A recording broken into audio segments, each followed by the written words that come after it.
네, 코로나19 장기화로 인해 전국적으로 혈액이 부족한 상황이 이어지고 있습니다.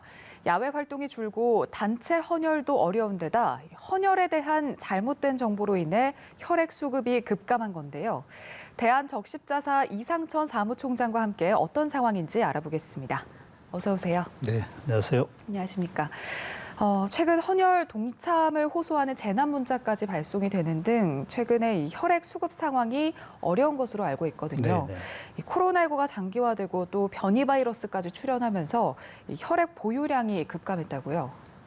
네, 그렇습니다. 통상적으로 적정 혈액 보유량을 5일분 기준으로 하고 있는데요. 지난 10월 27일에는 보유량이 2.9일까지 떨어지는 등 한동안 혈액의 안정적인 공급에 차질이 발생하기도 했습니다. 급기야 보건복지부가 11월 26일 국민들께 헌혈 참여 안내 문자를 발송한 이후 국민 여러분의 적극적인 헌혈 참여가 이어져 현재는 5일분 정도로 안정적인 단계를 회복한 상황입니다. 네, 보유량이 5일분이 기준인데 2.9일까지 떨어지면 거의 반 정도가 지금 줄어든 상황인데 그렇다고 볼 수 있습니다. 네, 그렇다면 보통 하루에 몇 명 정도가 헌혈을 해야 안정적인 단계다라고 할 수 있을까요? 네, 보통 하루에 한 5,600여 명 정도가 헌혈을 참여해 주셔야지만 수혈용 혈액을 의료기관에 안정적으로 공급할 수가 있습니다. 네. 지난 여름에는 일평균 헌혈자가 4,500여 명 수준으로 머물러서 수혈용 혈액을 의료기관에 공급하는 데 차질이 발생하기도 했습니다. 또한 국민들께서 헌혈해 주신 혈액은 적혈구 제제나 혈소판 제제로 제조된 이후에 매일 의료기관으로 공급되고 있는데요. 응급수혈이나 대량 수혈 등 여러 상황에 따라 수요가 다르기 때문입니다. 특히 혈소판 제제는 5일간만 사용이 가능하기 때문에 적정 혈액량을 유지하기 위해서는 지속적인 헌혈 참여가 필요합니다. 네, 상황이 이렇다 보니까 또 최근에는 대기업에서도 이 헌혈 캠페인에 동참한다 이런 소식이 전해졌거든요. 어떤 네, 그렇습니다. 내용일까요? 많은 기업에서 참여를 해주고 계시고요. 특히 SK그룹은 내일부터 전사적인 차원에서 모든 계열사와 협력사가 참여하는 헌혈 캠페인을 펼치기로 했습니다. 헌혈운동 확산을 위해서 헌혈버스 2대를 기증해 주기로 하셨고요. 네. 또한 지난 10월 전국경제인연합회와 코로나19 극복 및 나눔 문화 확산을 위한 사회공헌 협약을 체결하였고요. 건전한 헌혈 문화 확산을 위한 홍보 지원 활동과 경제계의 헌혈 참여 캠페인 동참을 약속해 주셨습니다. 네, 지금 상황이 좋지 않다 보니까 뭐 경제계에서도 많은 동참을 한다 이런 소식도 전해지고 있는데 아무래도 코로나가 이 네. 감염병이다 보니까 혹시나 이 헌혈을 하다가 그 과정에서 코로나가 걸리지는 않을까 네, 이렇게 네. 우려하는 분들도 계시거든요. 그렇습니다. 이 코로나 감염과 헌혈 사이에 어떤 관련이 있나요? 네네. 보건당국에서는 대한수혈학회, 그다음에 대한진단검사학회 등 전문도 학회 검토를 요청한 결과 네. 실제적인 수혈 전파 가능성은 없는 것으로 확인이 되었습니다. 따라서 국민 여러분들께서 안심하시고 헌혈에 참여를 해주셔도 좋겠습니다. 네. 또한 적십자사에서는 모든 체열 장소에서 매일 자체 소독과 주기적인 전문 소독을 실시하고 있고요. 헌혈에 사용되는 모든 용품은 무균 처리된 일회용을 쓰고 있습니다. 따라서 모든 직원들이 헌혈자분들의 안전에 만전을 기하고 있으니 안심하시고 헌혈에 참여를 해주셔도 좋겠습니다. 네, 뭐 수혈 전파 가능성은 없는 것으로 확인이 됐고요. 코로나 상황이 지금 매우 좋지 않다 보니까 네네. 4차 백신 접종도 권고를 하고 있는 상황인데 백신을 맞고 나서는 바로 헌혈을 할 수 없다고 하거든요. 네네. 어떤 주의사항이 있을까요? 네네. 코로나19 백신을 접종하시게 되면 백신 종류와 상관없이 접종 7일 후부터 헌혈에 참여하실 수가 있습니다. 다만 백신을 접종하고 이상 반응이 있는 경우에는 증상이 사라진 날로부터 7일 후에 헌혈이 가능합니다. 따라서 각종 접종 후에는 충분한 휴식을 취하시고 헌혈에 참여를 해주시면 좋겠습니다. 네, 백신 맞고 7일 후부터 헌혈에 참여할 수 있고 그리고 또 이상 반응이 있는 경우도 역시 없어지고 7일 후부터 헌혈이 가능하다는 거 참고해 주시면 좋을 것 같고요. 네, 헌혈하는 분들은 급격하게 줄었는데 네네. 또 반면에 중환자는 또 늘고 있거든요. 개선책을 마련하고 있다라고 들었습니다. 어떤 네, 그렇습니다. 내용일까요? 예.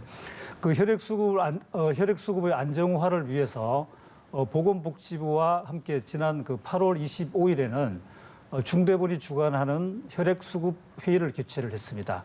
또 지난 9월 17일에는 처음으로 국가 헌혈추진협의회를 개최하였고요. 11월 16일에는 대한적십자사 신희영 회장님께서 국무회의에 참석을 하셔서 공공기관의 단체 헌혈 참여와 헌혈 공가의 적극적인 활용 등 헌혈자 예우를 높이기 위한 범정부 차원의 협력을 요청하였습니다. 일단 그 헌혈자가 헌혈을 통해 보람과 긍지를 갖는 사회 분위기를 조성하는 것이 중요하다고 보고 있고요. 네. 지난 12월 2일에는 정부와 국회의 협조를 받아서 헌혈자 예우를 강화하는 방향으로 혈액관리법이 개정되어서 향후 헌혈 문화 확산에 큰 도움이 될 것으로 기대를 하고 있습니다. 아울러 대한적십자사는 코로나19뿐만 아니라 10대, 20대 헌혈 인구 감소로 인한 헌혈자 감소에 대비해서 헌혈의 집 설치를 확대하고 헌혈자의 접근성을 지속적으로 개선해 나갈 계획입니다. 네. 또 그런가 하면 지난 7월 전국 7개 적십자 산하병원을 통합한 적십자 의료원이 출범했다고 들었는데 이 적십자 의료원 어떤 곳이고 또 어떤 사업을 중점적으로 하는지 궁금해요. 네네. 우리 그 서울, 상주, 영주, 인천 적십자병원은 코로나 초기부터 코로나 전담병원으로서 지난해부터 12월 13일 현재까지 약 8,300여 명의 코로나 환자들을 전담 치료해 왔습니다. 전담병원이 해제된 상주병원을 제외한 나머지 3개 병원은 지금까지도 그 역할을 수행하고 있고요. 네.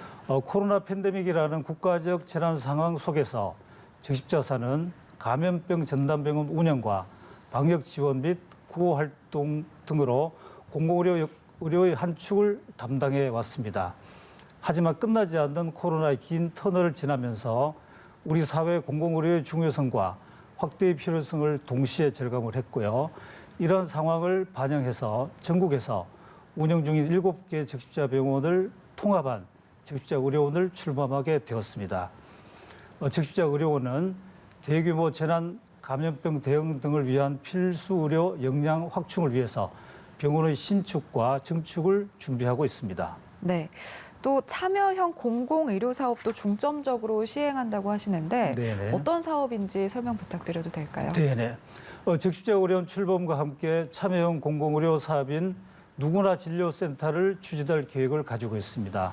누구나 진료센터는 의료 취약계층을 비롯한 노숙자, 외국인 근로자 등 우리나라에 살고 있는 누구든지 동등하게 진료받을 수 있고 공공의료의 뜻이 있는 의료진 누구든지 진료에 참여할 수 있습니다.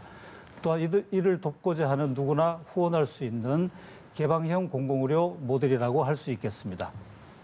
네.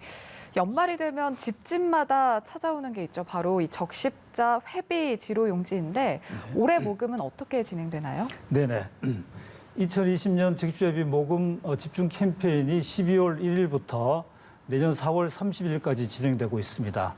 올해 적십자회비 모금 목표액은 약 400억 정도가 되고요. 네. 적십자회비는 1952년부터 시작된 범국민적인 모금 제도입니다.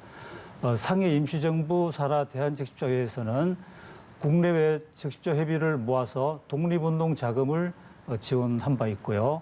이런 역사와 전통에 의해서 적십자 활동은 국민성금으로 시작되는 것이라고 할 수 있습니다. 적십자회비는 25세 이상 75세 미만 세대주이면 누구나 그리고 개인사업자 법인 단체도 적십자회비 모금 캠페인에 참여할 수가 있습니다. 네. 사실 이 모금액이 어디에 또 어떻게 사용이 되는지 잘 모르시는 분들도 계시거든요. 네네. 설명 좀 해주시죠. 네네. 국민 여러분이 십시일반으로 내주시는 적십자 회비는 평시에는 전국 곳곳에 있는 13만 적십자 봉사원을 통해서 복지 사각지대에 놓인 취약계층에게 생계비, 의료비 등으로 지원됩니다. 아울러 갑작스런 재난으로 보금자리를 잃은 재이재민 등 조속한 일상 회복을 돕는 재난구호 및 복구 활동에도 쓰여지고 있습니다.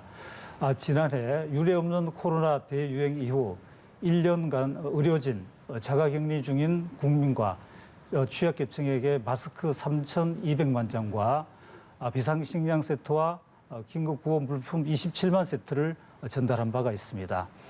이처럼 적십자 회비는 평시와 재난 시에 지역사회를 보살피는 최소한의 공공안전망이 될 수 있습니다. 적십자 회비 모금 참여를 통해 지역사회의 안전망을 촘촘하게 해주시기를 부탁드리겠습니다. 적십자 회비는 어려운 이웃이 고되고 힘든 일상을 지켜내는 힘이 될 수 있습니다. 선한 영향력, 적십자 회비 모금에 국민 여러분의 많은 참여를 부탁드리겠습니다. 네. 이 적십자 회비 모금에 참여하면 세액 공제 혜택도 받을 수 있다고 하니까 참고하시면 좋을 것 같습니다. 그리고 또 헌혈에도 많은 관심 가져주시길 바랍니다. 지금까지 대한적십자사 이상천 사무총장과 이야기 나눠봤습니다. 오늘 말씀 고맙습니다. 네, 감사합니다.